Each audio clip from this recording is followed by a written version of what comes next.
আজকে দেবো বিউলির ডালের বড়ি, তাই কালকে রাত্রিবেলা ভালো করে বিউলির ডালটা ধুয়ে জলে ভিজিয়ে রেখেছিলাম। সকালবেলা উঠে দেখুন বিউলির ডাল একদম ভিজে ফুলে ফেপে উঠেছে।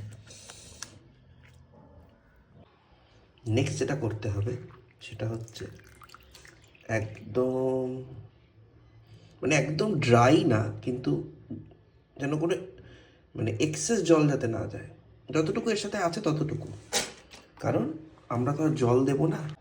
এবারে এটাকে বেটে নেব।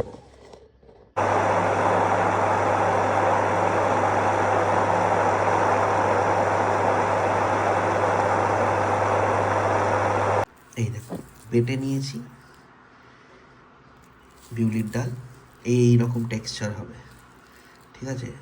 অলমোস্ট জল নেই, তার মধ্যে শুকনো খোলায় টেনে একটুখানি কালো জিরে আর একটুখানি নুন, ব্যাস দিয়ে এটাকে কন্টিনিউয়াসলি ফেটাতে হবে, ঠিক আছে?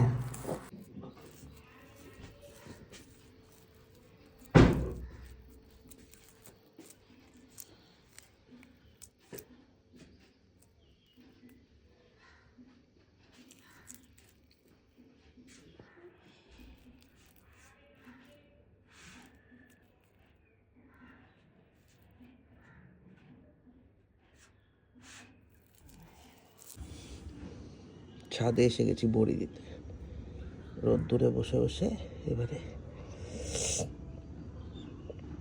বড়িগুলো দিয়ে দেবো।